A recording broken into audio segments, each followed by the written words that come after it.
Hello dear future officers, स्वागत है आप सभी का 24 फरवरी के करंट अफेयर्स पे बेस्ड एमसीक्यूज में। यहाँ पे स्टेप बाय स्टेप दिया हुआ है आप किस तरीके से वेबसाइट से हिंदी और इंग्लिश दोनों में इन क्वेश्चंस की पीडीएफ डाउनलोड कर सकते हैं विद एक्सप्लेनेशन। चलिए शुरू करते हैं आज का हमारा पहला क्वेश्चन।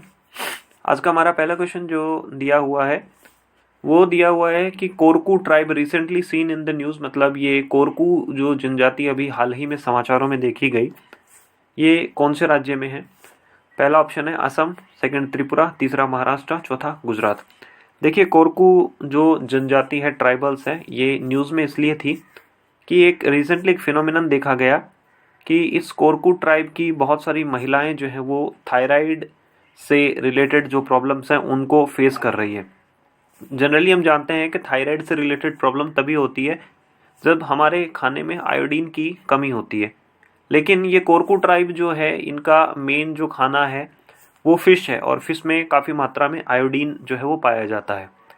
तो डॉक्टर्स ने एक संभावना ये भी व्यक्त की कि ये कोरकू ट्राइब की जो महिलाएं हैं इनमें ये थायराइड की जो प्रॉब्लम हो रही है, हो सकता है कि इसके पीछे कोई जेनेटिक कारण हो। ठीक है, तो ये कोरकू ट्राइब जो है वो महाराष्ट्र में मेनली इनका जो है वो स्प्रेड है, और साथ साथ में ये जो मध्य प्रदेश का एरिया जो है जो कि महाराष्ट्र से टच होता है, जैसे मध्य प्रदेश का बालाघाट जो है या फिर कुछ एरिया जो छत्तीसगढ़ का है वहाँ पे भी है, लेकिन मेनली इनका जो घर है वो महाराष्ट्र के अंदर ही है। क्वेश्चन नंबर 2 दिया हुआ है कि निष्ठा प्रोग्राम जो कि अभी हाल ही में न्यूज़ में था, ये किससे रिलेटेड है? ठीक है, 4 हमारे पास ऑप्शंस दिए हैं। देखिए, ये बीजेपी जब से गवर्नमेंट आई है ये 2014 से, और उससे पहले भी जब एनडीए की सरकार रही है, तो इनका फेवरेट ही रहता है कि ये जो स्कीम्स वगैरह होती हैं इनको शॉर्ट फॉर्म में लिखते हैं। जैसे कोई सुमन स्कीम हो गई, ठीक है, जनधन योजना, निष्ठा, या फिर गोबर्धन योजना, इस तरीके, या फिर प्रसाद स्कीम। तो ये फुल फॉर्म पे नहीं ज़्यादा ये ऐसा कोई हिंदी में कोई वर्ड निकालते हैं। तो निष्ठा प्रोग्राम हमें बताना है कि निष्ठा क्या चीज़ है या ये प्रोग्राम किस लिए शुरू हुआ था। तो निष्ठा जो प्रोग्राम है वो बेसिकली टीचर ट्रेनिंग से रिलेटेड प्रोग्राम है कि हमारे यहाँ पे जो एलिमेंट्री जो स्कूल्स हैं, जो गवर्नमेंट स्कूल है, वहाँ पे जो हेडमास्टर्स हैं और जो टीचर्स हैं उनको ट्रेनिंग दी जाए कि कैसे बच्चों की जो एजुकेशन है उसमें इम्प्रूवमेंट लेके आएँ, कैसे उनका जो स्टैंडर्ड है बच्चों का वो हम इम्प्रूव करें, इस तरीके से। ठीक है, तो ये निष्ठा जो प्रोग्राम है इसका फुल नेम है national initiative for school heads and teachers holistic advancement. तो इस निष्ठा में हमारा जो फोकस रहेगा वो स्कूल के जो हेडमास्टर है और टीचर्स पे रहेगा। जब हम टीचर और हेडमास्टर को ट्रेन कर देंगे तो वो आगे बच्चों तक जो है वो उनकी पहुंच बेटर हो जाएगी। क्वेश्चन नंबर 3 दिया हुआ है कि ये सुमन इनिशिएटिव रिसेंटली जो लॉन्च किया गया है वो किससे रिलेटेड है? 4 हमारे पास ऑप्शंस दिए हैं कि zero hunger by 2025, zero child marriage by 2030 या इम्प्रूविंग सेक्स रेशियो। तो ये सुमन जो है, अगर हम इसकी फुल फॉर्म करेंगे तो सुमन इनिशिएटिव का नाम है सुरक्षित मातृत्व आश्वासन।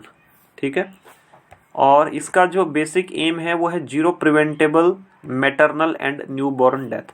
कई बार क्या होता है, ऐसी महिलाएं जिनको की बेबी होने वाला होता है उनको हॉस्पिटल की फैसिलिटीज़ नहीं मिल पाती हैं, तो इससे क्या होता है कि जो न्यूबॉर्न बेबी है उसकी भी हेल्थ को बहुत डेंजर रहता है, और जो माता रहती है माता के स्वास्थ्य को भी बहुत बड़ा खतरा रहता है। तो सुमन जो इनिशिएटिव है इसका मेन एम यही है कि जो भी नवजात जो शिशु हैं या फिर जो माताएं हैं जो जिन्होंने न्यू बर्थ हुआ है जिन बेबीज़ का, उनकी जो माताएं हैं उनको अच्छा हेल्थ केयर मिले।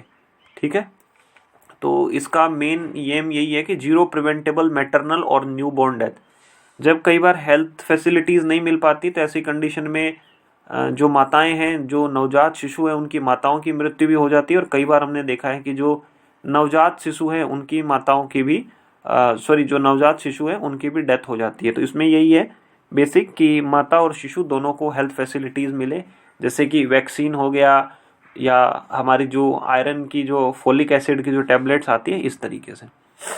क्वेश्चन नंबर 4 राज्यसभा के जो इलेक्शंस होते हैं उससे रिलेटेड है। तो बेसिकली हमने पॉलिटी में यही देखा है ना कि राज्यसभा के जो सांसद है, मेंबर ऑफ पार्लियामेंट है, उनका इलेक्शंस कहाँ से होता है? उनका इलेक्शन स्टेट से होता है। स्टेट की असेंबली के अंदर जो मेंबर्स हैं वो राज्यसभा का, जो पार्लियामेंट के मेंबर है राज्यसभा में, ठीक है, उनका वो इलेक्शन करते हैं। तो हमें स्टेटमेंट दिए हैं। पहला दिया है कि राज्यसभा के जब मेंबर्स का इलेक्शन होता है तो असेंबली के इलेक्टेड और नॉमिनेटेड मेंबर दोनों हिस्सा लेते हैं। दूसरा दिया है कि राज्यसभा इलेक्शन में सीक्रेट बैलेट का यूज होता है। तीसरा है कि नोटा सिस्टम जो है वो राज्यसभा के इलेक्शंस में अप्लाई नहीं होता है। 3 हमारे पास स्टेटमेंट दिए, हमें करेक्ट बताना है। देखिए, सबसे अगर हम सेकंड स्टेटमेंट की ओर देखें तो सीक्रेट जो बैलेट सिस्टम है वो राज्यसभा में अप्लाई नहीं होता है। हम लोग जो आम जनता, जब हम कभी एमएलए या एमपी के इलेक्शन में वोट देने जाते हैं तो हमारे पास जो सीक्रेट बैलेट होता है, मतलब हमने किसको वोट दिया ये किसी को नहीं पता चलेगा, ये सीक्रेट होता है। लेकिन असेंबली में जो विधायक लोग वोट देते हैं, उन्हें अपना वोट किसको दिया है वो उन्हें अपने पार्टी ने किसी एक आदमी को वो नॉमिनेट कर देते हैं और उन्हें जो जितने भी एमएलएज हैं पार्टी वाइज, उन्हें अपने पार्टी के उस जो नॉमिनेटेड मेंबर है उसको दिखाना पड़ता है। जैसे मान लीजिए बीजेपी के लोग हैं तो बीजेपी पार्टी किसी एक आदमी को नॉमिनेट कर देगी और बीजेपी के जितने एमएलएज हैं वो सब लोग दिखाएंगे उस आदमी को कि भाई हमने किसको वोट दिया है।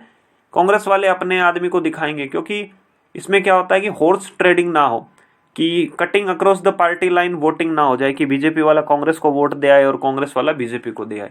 तो सीक्रेट वोट का कोई सिस्टम नहीं है। सेकंड स्टेटमेंट जैसे ही कैंसिल होता है तो हमारे ए सी डी तीनों ऑप्शन गलत हो जाते हैं।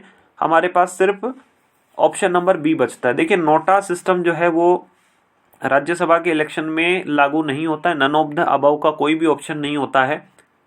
राज्यसभा के लिए जब भी इलेक्शन होता है तो स्टेट की जो असेंबलीज है, विधानसभा है, उनके सिर्फ इलेक्टेड मेंबर्स हिस्सा लेते हैं। नॉमिनेटेड मेंबर्स जो हैं उनके हिस्सा नहीं लेते हैं। ठीक है, यहाँ पे ये चीज़ें हमें पता होनी चाहिए। ये हमारी बेसिक जो अंडरस्टैंडिंग है पॉलिटी की है। अब देखते हैं, एक क्वेश्चन दिया है नेशनल पेंशन सिस्टम से रिलेटेड है।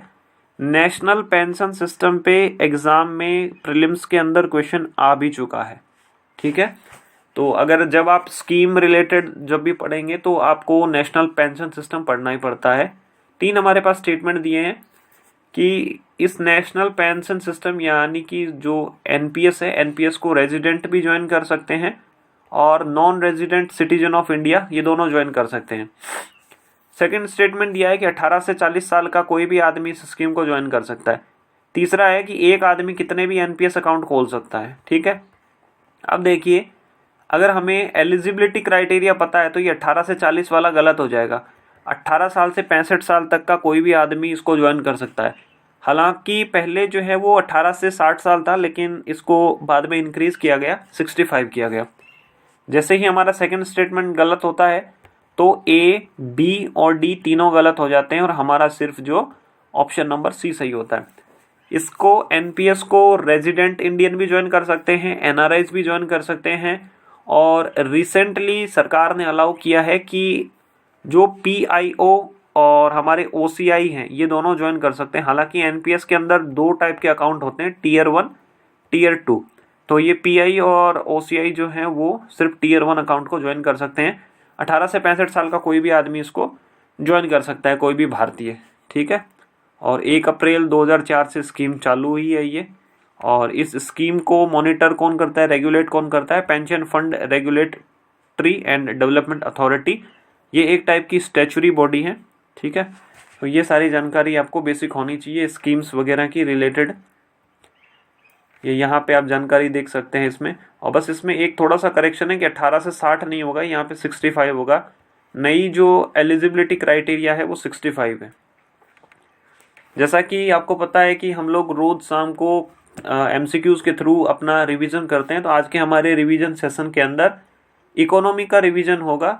और आज का इकोनॉमी का जो टॉपिक रहेगा वो इवोल्यूशन, टाइप्स एंड फंक्शन। तो मनी का कैसे इवोल्यूशन हुआ, कितने टाइप और फंक्शन है, तो ये 24 फरवरी में रहेगा आज का।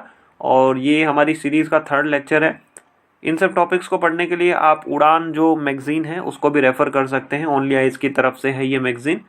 साथ ही साथ आप वीडियो के एंड होने पे आप ज़रूर बताइए कितने सही हुए, कितने आपके गलत हुए, 50-50 सिली मिस्टेक नो आइडिया। ठीक है, तो ओनली आई से जुड़े रहने के लिए आप सभी लोगों का बहुत बहुत धन्यवाद।